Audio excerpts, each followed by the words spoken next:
Hello dear students, as usual I am Navneel God from Tagore School Parvatsar and we are studying our science book of 8th class.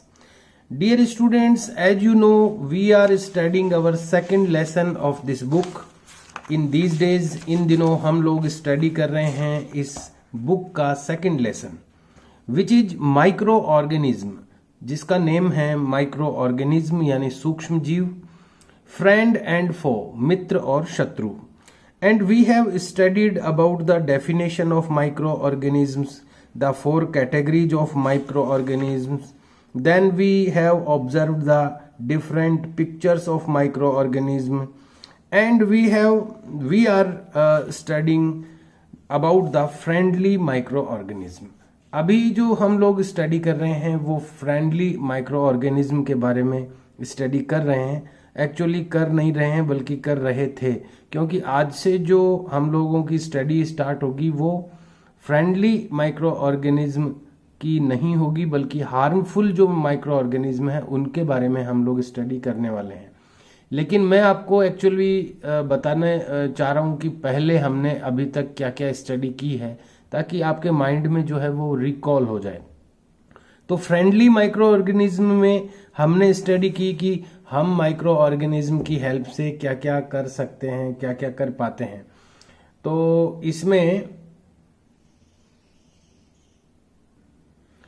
इसमें हमने study की थी कि हम लोग curd और bread की जो मेकिंग है, दही और ब्रेड की जो बनाने की प्रक्रिया है, उसमें ये माइक्रो ऑर्गेनिज्म का यूज किया जाता है या इनकी हेल्प से ही ये बन पाते हैं दही और ब्रेड.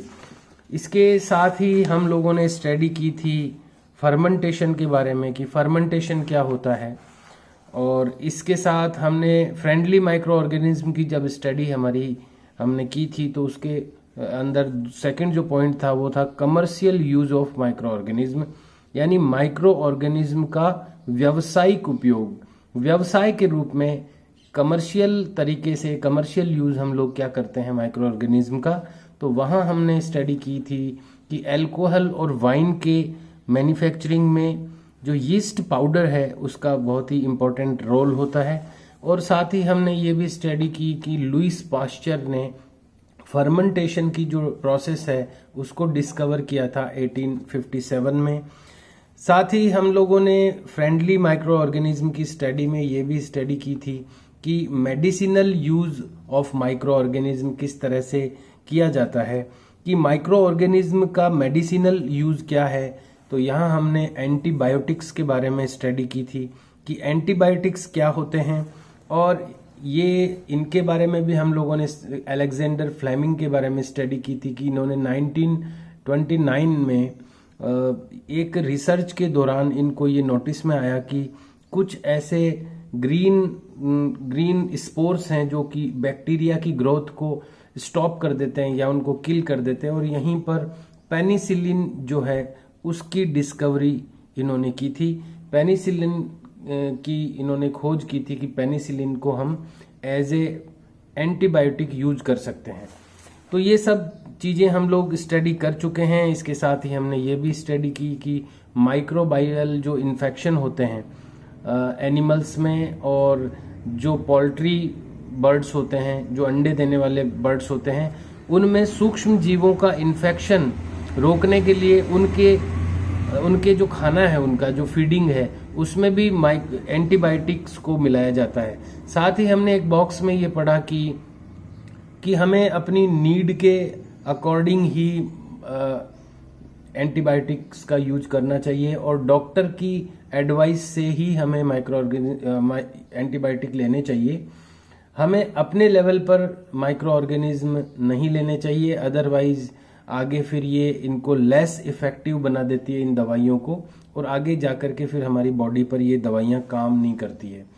आज हम लोग स्टडी करने वाले हैं 5th वीडियो इस लेसन का, और जिसको हम शुरू करेंगे वैक्सीन के साथ. तो वैक्सीन जो वर्ड है वो अभी काफ़ी पॉपुलर है, जैसा कि कल मैंने आपको बताया ही था. इसको हिंदी में हम टीका बोलते हैं. जैसे आपने पोलियो के टीके का नाम सुना होगा, खसरे का टीका, और छोटे बच्चों के भी काफ़ी टीके लगते हैं। तो ये सब इंग्लिश में हम इसको वैक्सीन कहते हैं, हिंदी में टीका कहते हैं। और यहाँ पर पहेली क्या सोच रही है देखते हैं। Why are children and infants given vaccination, कि जो चिल्ड्रन यानी बच्चे या बिल्कुल जो शिशु होते हैं, इन्फेंट्स यानी शिशु जो होते हैं बहुत छोटे, उनको वैक्सीनेशन क्यों दिया जाता है, उनका वैक्सीनेशन क्यों किया जाता है, उनको वैक्सीन क्यों दी जाती है, या हिंदी में हम बात करें तो उनको टीका क्यों दिया जाता है।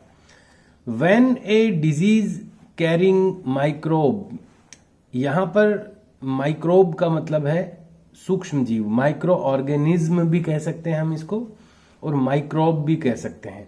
अब यहां पर माइक्रोब कौन से वाले माइक्रोब की बात हो रही है, डिजीज कैरिंग माइक्रोब, यानी बीमारी को लेकर चलने वाले माइक्रोब, बीमारी को वहन करने वाले माइक्रोब, यानी ऐसे सूक्ष्म जीव जो बीमारी को साथ लेके चलते हैं, बीमारी फैलाने वाले भी कह सकते हैं हम इनको। When a disease carrying microbe, जब एक बीमारी का जो वाहक माइक्रोब होता है, सूक्ष्म जीव होता है, एंटर्स प्रवेश करता है अवर बॉडी, हमारी बॉडी में, अगर कोई इस तरह का बीमारी कैरी करने वाला माइक्रोब हमारी बॉडी में एंटर करता है, द बॉडी प्रोड्यूसेज एंटीबॉडीज, तो हमारी जो बॉडी है, हमारा जो शरीर है, वो एंटीबॉडी प्रोड्यूस करता है, एंटीबॉडी बनाता है। जिस टाइप का माइक्रोब हमारी बॉडी में एंटर करता है, उसको किल करने के लिए, उसको मार देने के लिए, उसको खत्म कर देने के लिए हमारी बॉडी अपने आप उसको मारने वाली कुछ कोशिकाएं बनाने लगती है, जिनको एंटीबॉडी बोलते हैं। तो हमारी जैसे ही इस तरह का कोई माइक्रोब हमारी बॉडी में एंटर करता है, तो हमारी जो बॉडी है वो एंटीबॉडी प्रोड्यूस करने लगती है टू फाइट द इन्वेडर, इस इन्वेडर यानी हमलावर से लड़ने के लिए। ये जो बाहर से बीमारी फैलाने वाला माइक्रोब हमारी बॉडी में आता है, इससे फाइट करने के लिए, इस इन्वेडर यानी इस हमलावर से फाइट करने के लिए हमारी बॉडी क्या प्रोड्यूस करती है, एंटीबॉडी बनाती है। द बॉडी आल्सो रिमेंबर, और हमारी जो बॉडी है, एक बार जैसे कोई माइक्रोब आ गया हमारी बॉडी के अंदर और उसके लिए एंटीबॉडी बना दी हमारी बॉडी ने, और उस माइक्रोब को किल कर दिया, खत्म कर दिया, तो एक बार जब एंटीबॉडी बन जाती है बॉडी में, तो वो हमेशा के लिए रहती है या कुछ समय तक के लिए रहती है। उस टाइम पीरियड में अगर फिर से वही माइक्रोब आता है दोबारा, तो वो एंटीबॉडी तैयार रहती है उसको मारने के लिए। तो यहां लिखा हुआ है कि हमारी बॉडी जो है वो रिमेंबर रखती है, यानी ये याद भी रखती है how to fight the microbe, कि उस माइक्रोब से कैसे फाइट करना है। एक बार अगर कोई माइक्रोब हमारी बॉडी में आ गया और हमारी बॉडी ने उसको जान लिया, उसको खत्म कर दिया, एंटीबॉडी बना दी उसको मारने के लिए हमारी बॉडी के अंदर, तो अब एक बार जब हो गया ऐसा, तो फिर हमारी बॉडी उसको याद रखती है कि ऐसा जो माइक्रोब है जब भी बॉडी में आता है दोबारा, तो वो उसको कैसे फाइट करना है उसके साथ वो याद रखती है।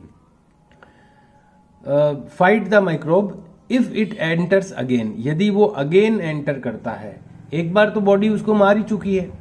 यानी इस तरह से आप इसको समझ सकते हैं कि अगर कोई शत्रु ने हमारे देश पर या हमारे राज्य में या हमारे घर पर आक्रमण किया, तो वो शत्रु के पास क्या क्या हथियार हैं, वो कितना ताकतवर है, वो हमारी नॉलेज में आ जाता है, और हमें उससे कैसे लड़ना है वो हमें नॉलेज में आ जाता है, और हम उसके लिए तैयार हो जाते हैं उससे लड़ने के लिए। नेक्स्ट टाइम अगर वो सेम जो इन्वेडर है, सेम जो हमलावर है वो आता है, तो हमें सारा कुछ पता रहता है कि इसको कैसे मारना है। ऐसा ही हमारी बॉडी करती है। इफ डेड और वीकेंड, यदि मरे हुए या वीकेंड यानी कमजोर, microbes are introduced into a healthy body, यदि मरे हुए या कमजोर जो माइक्रोब होते हैं बीमारियों के, किसी भी बीमारी, कोई भी जो बीमारी डिजीज होती है वो किसी न किसी माइक्रोब से आती है। सूक्ष्म जीव जो होते हैं उस बीमारी के, वो बीमारी पैदा करते हैं। तो अगर किसी बीमारी के मरे हुए सूक्ष्म जीव या एकदम कमजोर सूक्ष्म जीव जो हमें नुकसान नहीं पहुंचा सकते हैं, तो वो किसी बीमारी के, लेकिन वो कमजोर बना दिया गया है उनको, या फिर उनको मार दिया गया है। मरे हुए या फिर वीक किए हुए जो माइक्रोब होते हैं बीमारी वाले, उनको हमारी बॉडी में इंजेक्ट किया जाता है, अंदर प्रवेश करवाया जाता है इंजेक्शन के द्वारा। अब वो खुद तो मरे हुए हैं, खुद तो डेड हैं या फिर वीक हैं, वो खुद तो कुछ नहीं कर सकते, लेकिन हमारी बॉडी को ये पता चल जाता है कि ये माइक्रोब है और ये बॉडी के लिए अच्छा नहीं है, इसको कैसे मारना है। तो बॉडी उसके लिए प्रिपेयर हो जाती है, एंटीबॉडी तैयार हो जाती है शरीर में।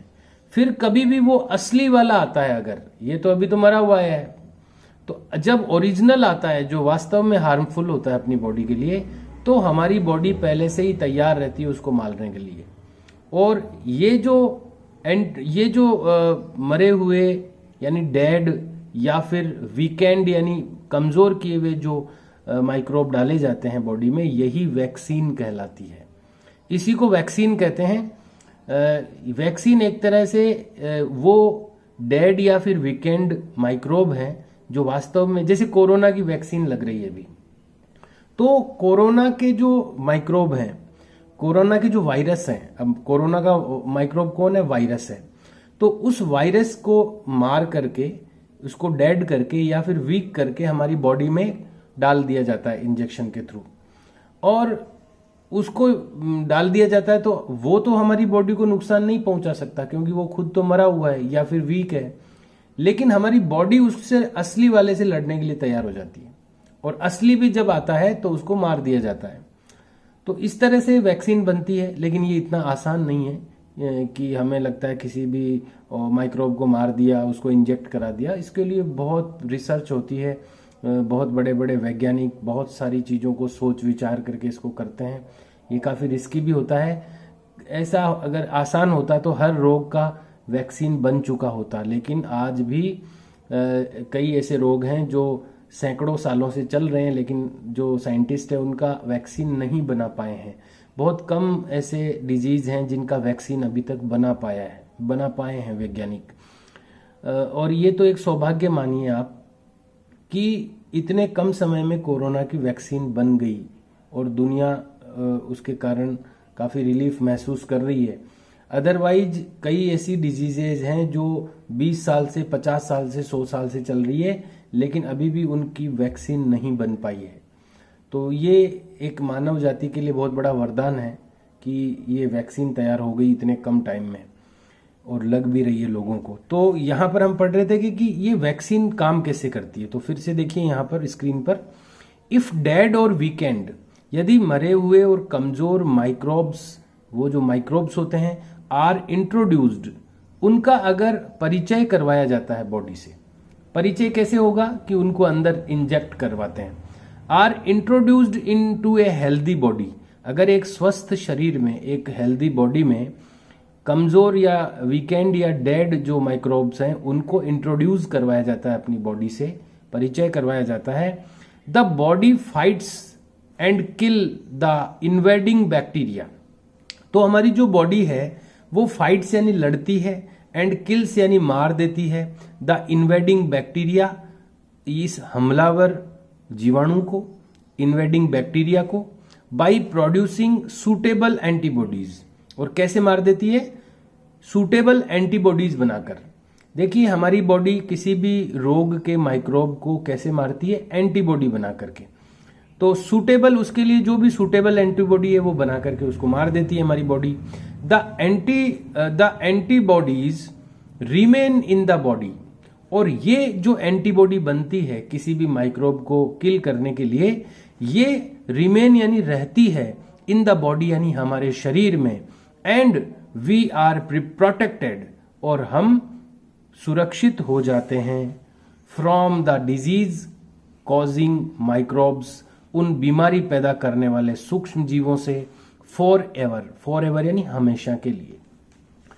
तो ये तरीका है वैक्सीन के काम करने का कि अगर हमारी बॉडी को किसी भी जो डिजीज कैरिंग माइक्रोब है उनसे इंट्रोड्यूस करवा दिया जाए, परिचय करवा दिया जाए, भले ही अब कैसे भी परिचय करवाना तो उसको डेड माइक्रोब को डालना बॉडी में या फिर वीक माइक्रोब को डालना, इस तरह से उसको इंट्रोड्यूस करवा दिया जाए तो हमारी बॉडी उसके लिए एंटीबॉडी तैयार कर लेती है बॉडी में, और वो बॉडी एंटीबॉडी जो है वो फॉरएवर यानी हमेशा के लिए रहती है। हालांकि ऐसा हर डिजीज के लिए नहीं है कि वो जो एंटीबॉडी बनेगी वो हमेशा के लिए रहेगी। क्या ऐसा देखा गया है कि कई ऐसी एंटीबॉडीज होती है जो कुछ समय तक के लिए रहती है, हमेशा के लिए नहीं रहती है। तो अलग अलग वैक्सीन का अलग अलग क्राइटेरिया होता है। कुछ वैक्सीन ऐसी होती है जिसकी एंटीबॉडी, जिससे बनी हुई एंटीबॉडी जिंदगी भर रहती है या कुछ वर्षों तक रहती है। तो ये एक रिसर्च का पॉइंट है अभी भी वैज्ञानिकों के लिए कि अभी जो कोरोना की वैक्सीन से जो एंटीबॉडी बन रही है वो लगभग 3 साल का तो सब बता रहे हैं, लेकिन अभी ये और भी ये जब सर्वे होगा तब पता चलेगा कि ये कोरोना के वैक्सीन से जो एंटीबॉडी बन रही है शरीर में वो कितने लंबे समय तक रहेगी बॉडी में, और हो सकता है उसके बाद, इसीलिए ये दूसरी डबल डोज फिर उसके बाद बूस्टर डोज ये लगाई जाएगी आगे। एक बार अगर किसी ने कोरोना वैक्सीन का डोज ले लिया तो उसकी एक लिमिट है, उतने दिनों तक वो एंटीबॉडी रहेगी, फिर दूसरी डोज लगेगी तो उसकी फिर पावर और कुछ लंबे समय तक बढ़ जाएगी, और उसके बाद में ऐसा है कि बूस्टर डोज और लगेगी तो फिर वो शायद फॉरएवर हो जाएगी, हमेशा के लिए हो जाएगी। तो ये इसमें लिखा है कि फॉरएवर यानी हमेशा के लिए फिर हम प्रोटेक्ट हो जाते हैं उससे। This is how a vaccine works. और ये इस तरह से जो वैक्सीन वर्क करती, वैक्सीन किस तरह से वर्क करती है, जो टीका है वो कैसे काम करता है, ये इस तरह से काम करता है। सेवरल डिजीजेज, अनेकों बीमारियां, इंक्लूडिंग कोलेरा, जिसमें शामिल है कोलेरा, ट्यूबरक्लोसिस यानी टीबी, स्मॉल पॉक्स, छोटे दाने निकल जाते हैं, एंड हेपेटाइटिस, ये जो जिसमें ये सारी बीमारियां शामिल है, can be prevented by vaccination. इन बीमारियों को प्रिवेंट किया जा सकता है, रोका जा सकता है वैक्सीनेशन के द्वारा, टीकाकरण के द्वारा। And you are seeing a picture of a scientist on the screen. Who is he? Let's know, आइए जानते हैं इसको। एडवर्ड जेनर नाम है इनका। इन्होंने सबसे पहले टीका बनाया था, वैक्सीन, सबसे पहली वैक्सीन इन्होंने बनाई थी। Edward Jenner discovered the vaccine for smallpox. इन्होंने स्मॉल पॉक्स के लिए सबसे पहले जो वैक्सीन को डिस्कवर किया था, उसकी खोज की थी इन 1798। तो वैक्सीन, सबसे पहली वैक्सीन किसी ने अगर डिस्कवर की थी तो वो एडवर्ड जेनर थे। इन योर चाइल्डहुड, आपके बचपन में, you must have been given injections, आपको भी इंजेक्शंस दिए गए होंगे, टू प्रोटेक्ट योर सेल्फ, आपको स्वयं को प्रोटेक्ट करने के लिए, सुरक्षित करने के लिए, अगेंस्ट सेवरल डिजीजेज, कई सारी डिजीजेज से के विरुद्ध में, यानी कई सारी डिजीजेज के अगेंस्ट में, यानी उनके विरोध में, उनसे प्रोटेक्ट करने के लिए आपको भी आपके चाइल्डहुड में कई बार इंजेक्शन दिए गए होंगे। Can you prepare a list, क्या आप एक लिस्ट प्रिपेयर कर सकते हैं ऑफ दीज डिजीजेज, इन डिजीजेज की। तो अभी भी देखिए आपको ये लिस्ट मिल सकती है, जो भी किसी के भी अगर डिलीवरी होती है किसी वुमेन के, महिला के, तो उसको एक कार्ड बना के देते हैं हॉस्पिटल में, ममता कार्ड करके। उसमें एक लिस्ट होती है कि कौन कौन से वैक्सीन उस बच्चे के, उसकी माँ के या उसके बच्चे के लगेंगे, कितनी कितनी टाइमिंग पे लगेंगे। तो वहाँ उस वैक्सीन के नेम्स वगैरह मेंशन किए हुए होते हैं, तो वहाँ से आप इसको देख सकते हैं।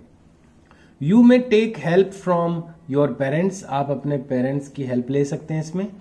It is essential to protect all children, ये जरूरी है, एसेंशियल मीन्स जरूरी। इट इज एसेंशियल, ये जरूरी है, एसेंशियल है, टू प्रोटेक्ट ऑल चिल्ड्रन, सभी चिल्ड्रन, सभी बच्चों को प्रोटेक्ट करना, सुरक्षित करना, अगेंस्ट दी डिजीजेज, इन डिजीजेज से। वैसे तो अगेंस्ट का मतलब विरोध में होता है, लेकिन यहाँ इसका मतलब से है। इन डिजीजेज के विरोध में या इन डिजीजेज से प्रोटेक्ट करना सभी बच्चों को एसेंशियल है, जरूरी है। नेसेसरी वैक्सीन्स, जो जरूरी वैक्सीन्स हैं, जरूरी जो टीके हैं, आर अवेलेबल, वो उपलब्ध हैं in the nearby hospitals, पास के हॉस्पिटल्स में। यू माइट हैव सीन, आप देख सकते हैं, आप देख चुके होंगे। द एडवर्टाइजमेंट, आप देख चुके होंगे एडवर्टाइजमेंट यानी विज्ञापन, ऑन टीवी यानी टीवी पर, एंड न्यूज़पेपर्स, और न्यूज़पेपर्स में, रिगार्डिंग प्रोटेक्शन ऑफ चिल्ड्रन, बच्चों के प्रोटेक्शन के संबंध में, बच्चों के सुरक्षा के संबंध में, अगेंस्ट पोलियो, पोलियो से, under the pulse polio programme, pulse polio programme के अंडर में यानी उसके अंतर्गत। तो आपने टीवी पर अमिताभ बच्चन का ऐड देखा होगा, 2 बूंद जिंदगी की। अमिताभ बच्चन के ऐड काफी आते हैं पल्स पोलियो वैक्सीनेशन के लिए, और भी कई सारे जो एक्टर्स हैं या कोई जो फेमस पर्सनालिटीज हैं वो उनके ऐड आते हैं, न्यूज़पेपर्स में भी आते हैं, टीवी पर भी आते हैं। तो आपने इस तरह के ऐड देखे होंगे पल्स पोलियो प्रोग्राम के अंडर में। पोलियो ड्रॉप्स, ये जो पोलियो की जो ड्रॉप्स यानी बूंदें जो छोटे बच्चों को पल्स पोलियो वैक्सीनेशन जब किया जाता है तो उनको ओरल वैक्सीन दी जाती है, मुंह से, उनके इंजेक्शन नहीं लगता है। हर वैक्सीन जो है वो इंजेक्शन के थ्रू नहीं लगती है। जैसे पल्स पोलियो में जो उसको दवाई पिलाई जाती है वो भी वैक्सीन है, वो ओरल वैक्सीन है। पोलियो ड्रॉप्स, जो पोलियो की बूंदें होती है वैक्सीन की, गिवन टू चिल्ड्रन, बच्चों को दी जाती है, आर एक्चुअली ए वैक्सीन, वो वास्तव में एक वैक्सीन है। जो पल्स पोलियो अभियान चलता है, पल्स पोलियो प्रोग्राम चलता है, उसमें जो ड्रॉप्स दी जाती है इन्फेंट्स को या चिल्ड्रन को, वो एक्चुअली वैक्सीन है। ए वर्ल्ड वाइड कैंपेन, एक विश्व स्तरीय अभियान against small pox, small pox एक डिजीज है जिसके लिए वैक्सीन बनाई थी एडवर्ड जेनर ने। तो स्मॉल पॉक्स जो डिजीज है उसके विरुद्ध में एक विश्व स्तरीय कैंपेन यानी अभियान has finally led to its eradication. Eradication मतलब उन्मूलन, खत्म कर देना, किसी को जड़ से समाप्त कर देना, उसको इरेडिकेशन कहते हैं, उन्मूलन कहते हैं। तो फाइनली इसके उन्मूलन के लिए, ये जो चिकन स्मॉल पॉक्स है, इसके इरेडिकेशन के लिए, इसके उन्मूलन के लिए विश्व स्तरीय एक अभियान फाइनली यानी अंतिम रूप से शुरू किया जा चुका है। From most part of the world, दुनिया के अधिकांश हिस्सों में। दीज डेज, इन दिनों, वैक्सीन्स आर मेड, जो वैक्सीन्स हैं, जो टीके हैं, वो बनाए जाते हैं ऑन ए लार्ज स्केल, एक बड़े पैमाने पर, फ्रॉम माइक्रो ऑर्गेनिजम्स, सूक्ष्म जीवों से, टू प्रोटेक्ट ह्यूमंस, मनुष्यों को सुरक्षित रखने के लिए, एंड अदर एनिमल्स, और दूसरे एनिमल्स को सुरक्षित प्रोटेक्ट रखने के लिए, फ्रॉम सेवरल डिजीजेज, कई सारी बीमारियों से। तो ये इस तरह से वैक्सीन काम करती है। तो अब आप अंडरस्टैंड कर चुके होंगे कि वैक्सीनेशन क्या होता है, टीकाकरण क्या होता है, व्हाट इज वैक्सीन, वैक्सीन क्या होती है, vaccine is how different from the medicine, medicine से वैक्सीन कैसे डिफरेंट है। तो ये सारी चीजें आप लोग अंडरस्टैंड कर चुके होंगे। Our next point is increasing soil fertility. देखिए अभी हम जो फ्रेंडली माइक्रो ऑर्गेनिज्म है वो ही अभी हम कंटिन्यू स्टडी करते जा रहे हैं। तो किस तरह से माइक्रो ऑर्गेनिज्म हमारे लिए मित्रवत हैं, फ्रेंडली हैं।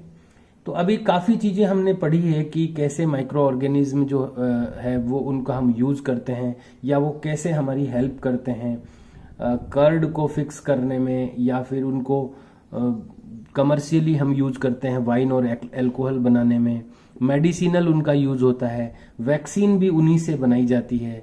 तो ये सारी चीजें हेल्प करते हैं माइक्रो ऑर्गेनिज्म। अभी हम फ्रेंडली माइक्रो ऑर्गेनिज्म के बारे में स्टडी कर रहे हैं।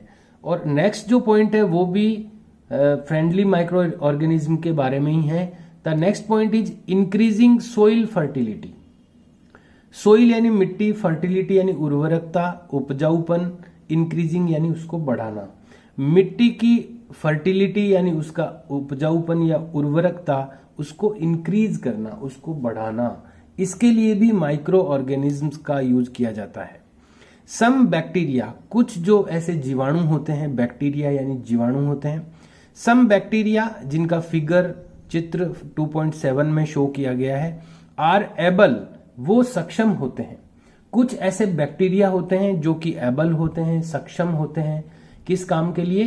टू फिक्स नाइट्रोजन, नाइट्रोजन के स्थिरीकरण के लिए, फिक्स करने के लिए। मैंने आपको पहले भी इसके बारे में बताया है और हमने पढ़ा भी है प्रीवियस क्लासेज में कि जो एयर के अंदर नाइट्रोजन होती है, हवा में जो नाइट्रोजन होती है वो काफी ज्यादा होती है, 79% होती है लगभग। सबसे ज्यादा अगर कोई एयर में गैस है तो वो नाइट्रोजन है, और हर प्लांट को नाइट्रोजन की नीड होती है, जरूरत होती है। लेकिन वो एयर से नहीं ले सकता डायरेक्ट, वो ले सकता है सोइल से, मिट्टी से ले सकता है। जो प्लांट होता है वो नाइट्रोजन लेता है मिट्टी से। तो मिट्टी में गैस नहीं होती नाइट्रोजन, नाइट्रोजन के कुछ सब्स्टिट्यूट होते हैं, उससे संबंधित कुछ चीजें होती है, उनको लेती है। फिर उनकी जो रूट होती है प्लांट्स की, वो उनको एब्जॉर्ब करती है। तो ये जो काम है, कौन सा काम? एयर वाली नाइट्रोजन को जो उनके लिए सूटेबल सब्स्टिट्यूट है नाइट्रोजन के, उसमें कन्वर्ट करने का काम, इसको नाइट्रोजन फिक्सेशन कहते हैं। तो ये कौन करते हैं? ये करते हैं कुछ बैक्टीरिया, कुछ जीवाणु हैं। यानी यहां पर भी माइक्रो ऑर्गेनिज्म हेल्प करते हैं। अगर वो न हो तो पौधों को जो नाइट्रोजन है वो नहीं मिल पाएगी और उससे उनको न्यूट्रिशन नहीं मिल पाएगा। तो अभी यहां पर वही थिंग आपको एक्सप्लेन करने की कोशिश की जा रही है। सम बैक्टीरिया, कुछ ऐसे जीवाणु होते हैं, आर एबल, उनका फिगर 2.7 में शो किया गया है। देखते हैं 2.7, देखिए ये वो माइक्रोब्स हैं, ये वो बैक्टीरिया हैं। इस तरह की चेन होती है उनकी, मटर के दानों के जैसे। इधर भी दिखाए गए हैं कुछ, और यहाँ लिखा हुआ भी है द नाइट्रोजन फिक्सिंग साइनोबैक्टीरिया। ये जो बैक्टीरिया है इनका नाम है साइनोबैक्टीरिया, और ये नाइट्रोजन फिक्सिंग का काम करते हैं। एयर वाली नाइट्रोजन को नाइट्रोजन के सब्स्टिट्यूट्स में चेंज करते हैं, कन्वर्ट करते हैं। ब्लू ग्रीन एल्गी भी इसको कह सकते हैं, नीले हरे शैवाल भी कह सकते हैं। तो ये कुछ बैक्टीरिया होते हैं, और ये जब नाइट्रोजन की जब पूर्ति होती है सॉइल के अंदर तो उसकी फर्टिलिटी बढ़ जाती है, उसकी उर्वरकता बढ़ जाती है। सम बैक्टीरिया जिनका फिगर 2.7 में शो किया गया है, आर एबल, ये एबल होते हैं, ये सक्षम होते हैं to fix nitrogen from the atmosphere. जो एटमोस्फियर यानी वायुमंडल में जो नाइट्रोजन होती है उसको ये फिक्स करने में एबल होते हैं। टू एनरिच सोइल, मिट्टी को एनरिच करने के लिए, समृद्ध करने के लिए विद नाइट्रोजन। मिट्टी को नाइट्रोजन से एनरिच करने के लिए ये एयर वाली नाइट्रोजन को फिक्स करने में एबल होते हैं, ये कुछ खास बैक्टीरिया। एंड इंक्रीज, और ये इंक्रीज करते हैं, बढ़ाते हैं इट्स फर्टिलिटी, इसकी उपजाऊपन या उर्वरकता या फर्टिलिटी, सोइल की फर्टिलिटी इस तरह से ये बढ़ाते हैं। These microbes are commonly called, ये जो माइक्रोब्स हैं जो ये काम करते हैं, आर कॉमनली कॉल्ड, ये साधारण रूप से बोले जाते हैं, कहे जाते हैं बायोलॉजिकल नाइट्रोजन फिक्सर्स, जैविक नाइट्रोजन स्थिरीकारक। बायोलॉजिकल नाइट्रोजन फिक्सर ये कहलाते हैं। तो ये अगर कोई मिड ऑफ द लेसन में से कोई क्वेश्चन निकालना चाहता है तो वो इस तरह के क्वेश्चन भी कई बार उठा सकते हैं कि बताइए बायोलॉजिकल नाइट्रोजन फिक्सर कौन होते हैं। तो ये कुछ बैक्टीरिया होते हैं, तो उनका नाम भी अभी अपन ने रीड किया था, साइनोबैक्टीरिया। तो इस तरह से ये फर्टिलिटी बढ़ाने के लिए भी जो माइक्रो ऑर्गेनिज्म है ये हेल्पफुल होते हैं। तो ये भी एक इनका वर्क है। अभी हम लोग वर्क पढ़ रहे हैं कि कैसे जो माइक्रो ऑर्गेनिज्म है वो हमारे फ्रेंड होते हैं।